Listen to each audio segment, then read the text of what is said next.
In a moment, we'll move on to some of the day's other top stories, including this. Religious leaders have launched a national campaign targeted at addressing vaccine hesitancy in the country by building pillars of support for the COVID-19 vaccine in religious circles. They say theirs is an effort towards reducing the impact of a possible fourth wave. Let's discuss this then with Pundit Ashwin Trikamjee of the Religious Forum Against COVID-19. Mr. Trikamjee, a very good afternoon to you. Grateful for your time with this Happy Heritage Day, which I hope is the sort of day you're having today. Talk to us about the main objectives of your campaign and how you're going to roll it out. Well, good afternoon to you and good afternoon to all your viewers on this wonderful Heritage Day. We come from a heritage rainbow nation and all the rest of it, which you probably have been hearing the whole day. But for me, we also come from a heritage of fighting against apartheid. We had an evil that we were fighting, which we eventually defeated. And for me, COVID-19 is nothing more than a challenge for the entire nation to get together and to defeat this virus.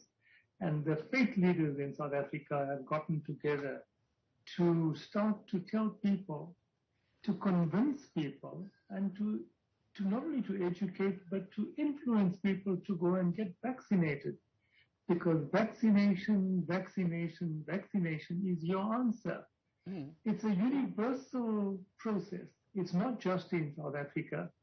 And you hear of so many myths. Somebody said, oh, the vaccination was developed too fast, and other people are saying, that you hear these stories, or somebody took the vaccine and died as a result of that. All these are myths, nothing more than myths.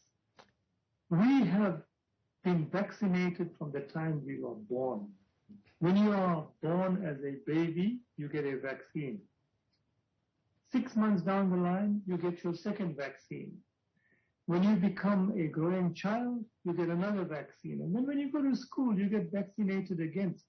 So all the myths about vaccine is dangerous, vaccine is not healthy, COVID vaccine has got something in it, all these, like I said, myths, if I may call it, quite bluntly, it's a lot of nonsense.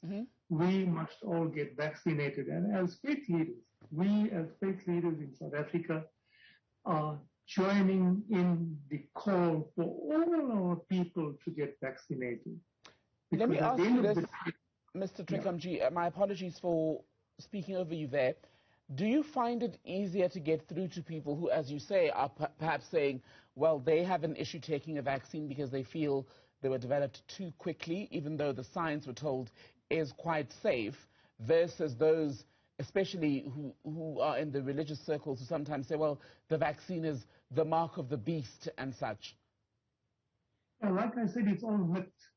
For me, I'm a living example of a person who's as old as I'm in the over 70 category, but I've taken my 2 shots of vaccines, and it's now a couple of months now. And if somebody wants to really look at me and tell me that I have suffered as a result of the vaccine, they can look at my face and draw their own conclusions. We are convincing people that what they are hearing about the vaccine or vaccination process are all myths, because quite often when somebody says to you, that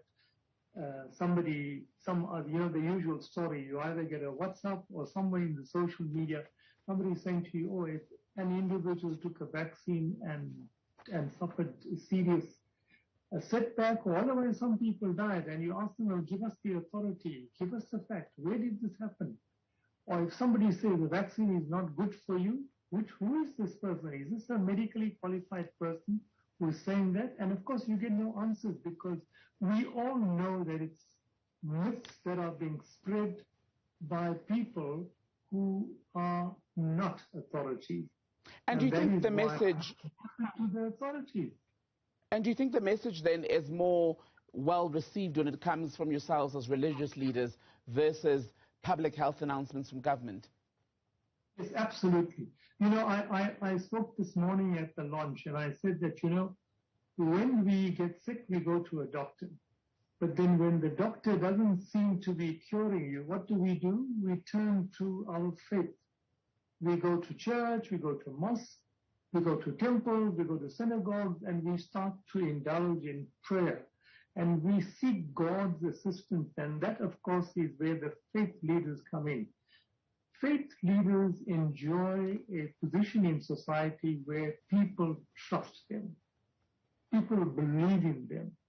And that is why we as faith leaders feel it's our responsibility to join in this call to get the entire nation vaccinated, because that is the way we're going to overcome COVID and get back to normal lives. All right, Mr. Trikamjee, good to speak to you. I suspect there's a bit of a delay on our line there, so pardon for interrupting you once or twice. But for now, thank you very much for speaking to us on Newsfeed PM, and enjoy the rest of your Heritage Day. My pleasure, and you too. Thank you.